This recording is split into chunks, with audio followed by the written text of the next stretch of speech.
The Big E Sports Show. Yeah, we got it going on, The fastest hour in sports entertainment. We don't just talk about the headlines. We bring you some of the most engaging and colorful guests each and every episode for your listening pleasure. Now, without further ado, here's your host, Elissa Walker Campbell.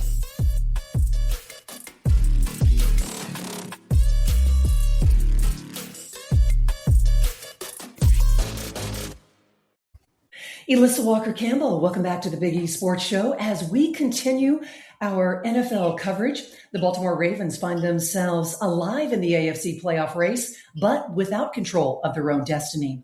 Joining us is Clifton Brown. He is the staff writer for the BaltimoreRavens.com, and we're going to take a realistic look at where the Ravens stand, what must go right, and how the AFC playoff picture is shaping up. Good to have you on with us this weekend, Clifton. Thank you. Thank you, Elissa. Glad to be here.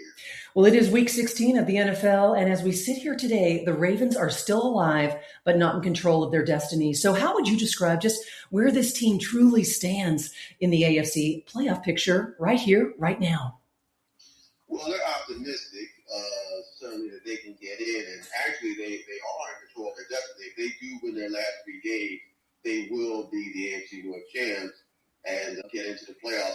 Obviously have a home game in the playoffs as well. So that's what the Ravens' focus is right now, winning out. And they are coming off a shutout victory over the Cincinnati Bengals, their best defensive game of the year. So it was a major test for them against the Patriots obviously on Sunday night. Patriots are 11-3, have been a really consistent team this year. But the Ravens know that if they play their best football, certainly they can pull this victory out and continue on their way, hopefully, to the playoffs. You know, Clifton, you mentioned that win over the Bengals last Sunday. In your mind, was that the most complete victory of the season, and that it really does serve as a turning point? You mentioned a complete shutout of the Bengals. Yeah, and it could. The Ravens have been looking for a spark like that all year. Yeah. A game where, okay, this is who we are. And it finally happened against Cincinnati. The defense certainly was the defense's best game of the year. Offensively, they ran the football well. Lamar Jackson made enough plays for them to, put up enough points to win the game, really going away. So, yes, I would say it was their most complete game of the season. And now they have to figure out if they can keep it going. That's been the problem with the Ravens this year, is consistency. 1 week hasn't led to another week, certainly on offense for sure. They've had ups and downs. So maybe this is the time they put it all together, but we're about to find out. Well, give us the pulse on Lamar on a scale of 1 to 10. Do you feel that he is getting closer, trending closer to being the old Lamar and that elite MVP caliber quarterback that he once was? I think he's getting healthier. I think it's been a long time since he's felt really good this season. He missed 3 games with a hamstring injury. He's had other ailments, ankle, knee, and maybe some we don't even know about it. He's been taking Wednesdays off during the practice week for now, I think the last 5 or 6 weeks, trying to just get as healthy as he can to play on Sunday. And the last 2 weeks, he has looked like his mobility is coming back. I read a next-gen stat that he got up to 19 miles per hour on one run during the Bengals game, which is the fastest he's been in a long time. So he appears to be getting healthier. The Ravens, are going to try and keep that pass rush away, take his pass rush away from him so he doesn't get hit too much.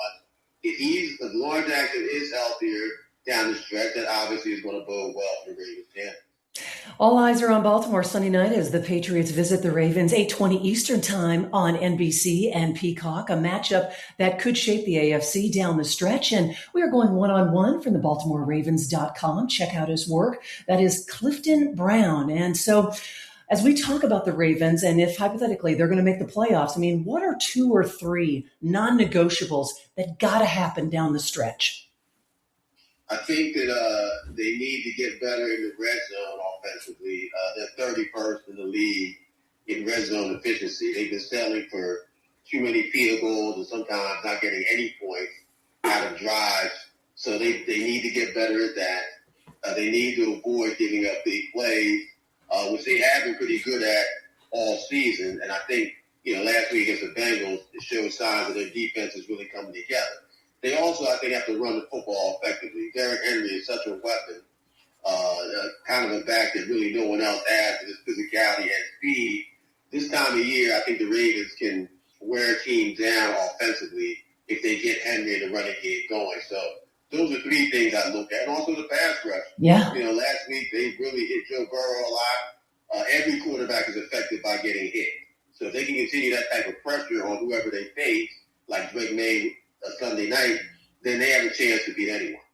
Hey, talk some more about Derrick Henry, just the late season impact that he can have. They need, when we talk about the Ravens, a heavy dose of him. Just how important is his physical running style here in December football? Yeah, he's a unique weapon. Derrick trained really, I've been around a lot of athletes, and his work ethic is really, to me, second to none. And he works out in the summer for situations like this, that, he's stronger and more physical than you are. And that gives him an advantage this time of year. A lot of defenses, nobody feels at their best this time of year in the NFL. Everybody's a little backed up. And people just don't want a piece of Derrick Henry in the third and fourth quarter when he's coming full speed. That's something the Ravens can take advantage of if they can stay close and not get too far behind and stick with their running game. So Henry was that type of weapon with the Tennessee Titans. He's that type of weapon for the Baltimore Ravens. And, around in this game, he's going to be going against Mike Vrabel, who used to coach him in Tennessee. So it's all about what Derrick Henry can do. And that's what the Patriots are going to be trying to stop. Clifton Brown, you're listening to The Voice, BaltimoreRavens.com. Check out his work. We're talking about the Ravens offense, but let's shift gears here a bit and talk about their defense. High expectations coming into the season. Why has it been a little bit inconsistent? That's $1 million question. I mean, early in the season, they thought they were going to get off to a really good start. They did not. I think the lack of a pass rush, which I mentioned, really put a lot of pressure on the secondary. And so they made some changes. They traded for a Logan Gilman, safety moved right into the starting lineup.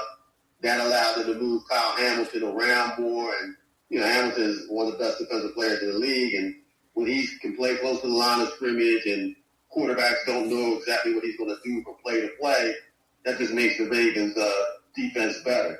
And then they also made another trade for Draymond Jones before the trade deadline, who was really helped their pass rush. He had 5 quarterback hits against Joe Burrow last week.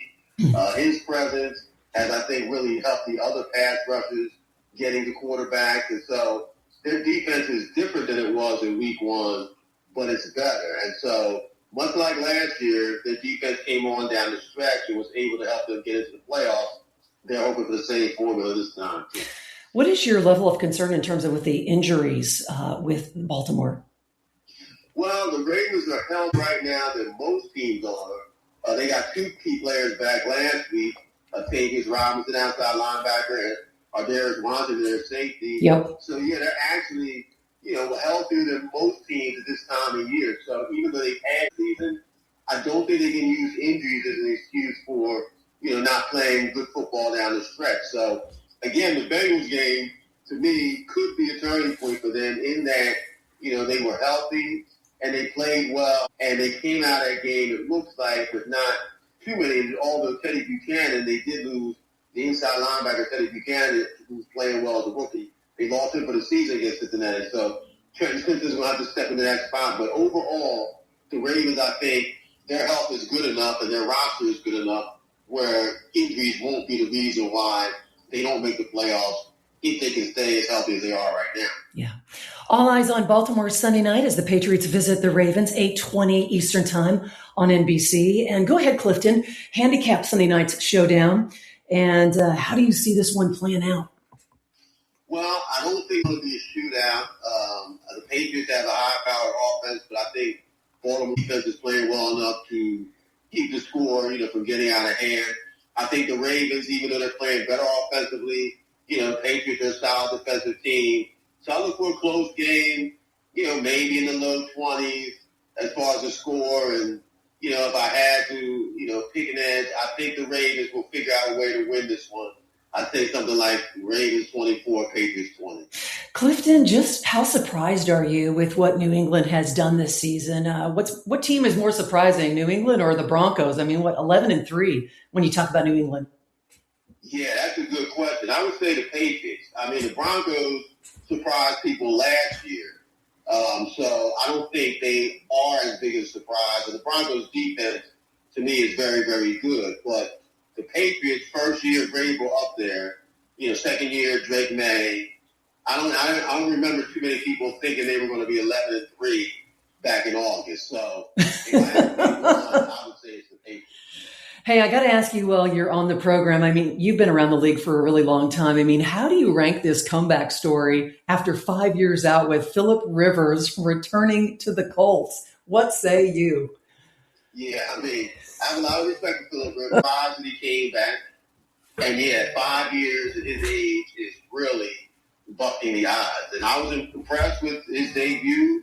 When you get to that age, coming back week after week after week sometimes is the hard part. But, he definitely, to me, gives them a chance, holds a better chance of trying to get into the playoffs. His experience and the way he can read defenses is just really one of the things that's always made him great. He never relied on his legs, as he said.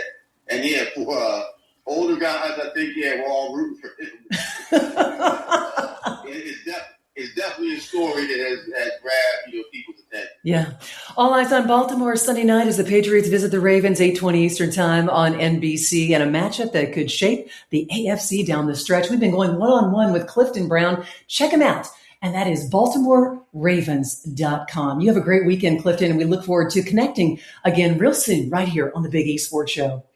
Thanks for having me. You bet.